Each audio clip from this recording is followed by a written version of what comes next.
I got to tell you, I'm having a great time this week talking to Joe Amaral. Of course, he's also a host of 100 Huntley Street. He wrote an amazing book a few years ago called Understanding Jesus. You might have read it.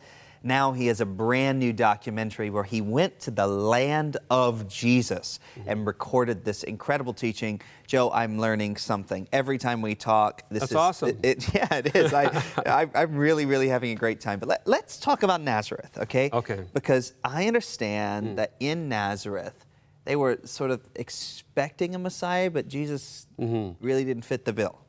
Yeah, I mean, we touched on this in one of our earlier talks about how Nazareth was a really unique community in that it wasn't always there. It was started by somebody with a very specific purpose in mind.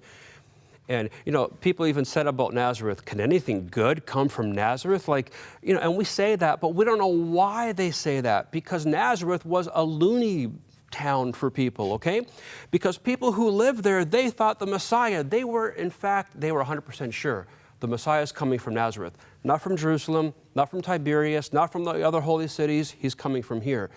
Because even the word Nazareth comes from the Hebrew word netzer, and netzeret, Nazareth. Netzer means the root. So like the Messiah would be the netzer, the root from Jesse. So they basically called the place Messiah Town. Huh. So could you imagine living in Messiah Town, USA, or Messiah Town, Canada, and people would be like, what good thing can come from Messiah Town? What a bunch of loons. And that sounds like California, right? I don't know about that. But, you know, so it's already got a strike against it because it was founded with the sole purpose of making sure the Messiah came from that village. So strike one.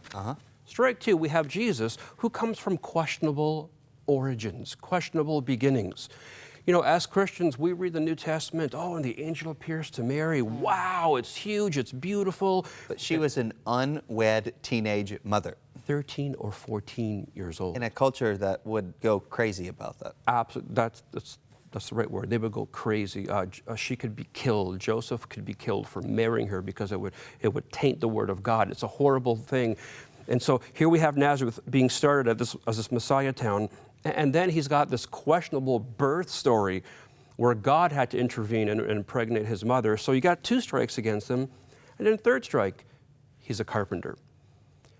Why was that a strike? Well, because he's not studying as a rabbi. He's not in the big schools learning with all the big teachers of the day. He's just the guy who goes to work, everybody. He's got his little lunchbox. He goes and he has his 15-minute coffee break and he builds homes. And the people were saying, hang on a second. You just came into the synagogue and you read, the Spirit of the Lord is on me, and now you're sitting in Moses' seat. You're declaring to be the Messiah. You come from this crazy town. You have a questionable background, and you installed the kitchen in my house last week. You're just a carpenter. Oh, and today you're the Messiah.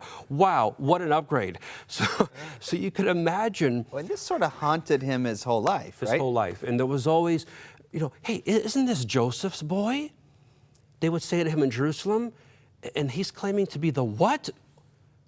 Blasphemy on such an extreme. We know how he was born. The rumors, they haunted him all of his life. And again, we have no problems with the deity of Jesus, but the humanity, the human side of the story, the struggles that he and his family had to endure, the ridicule, the shame, those were real things. And understanding Jesus, the video was made, Johnny, to help people to truly understand him better as a person, because when you understand him as a person, then you get to understand him as a Messiah much better. And I hope people will get it because it's really going to transform the way they see him. Now, when you understand Jesus as a person, it reminds you that Jesus understands you as a person. There is no experience you have ever gone through that he didn't first walk through that same experience. And so you're not just going to get great Bible teaching when you turn into 100 Huntley Street. You're going to get things that are applicable to your life. And this conversation is incredible, but we don't have enough time to unpack it all for you. If you bless 100 Huntley Street with a gift this week, we'll be happy to send to you Understanding Jesus, the documentary.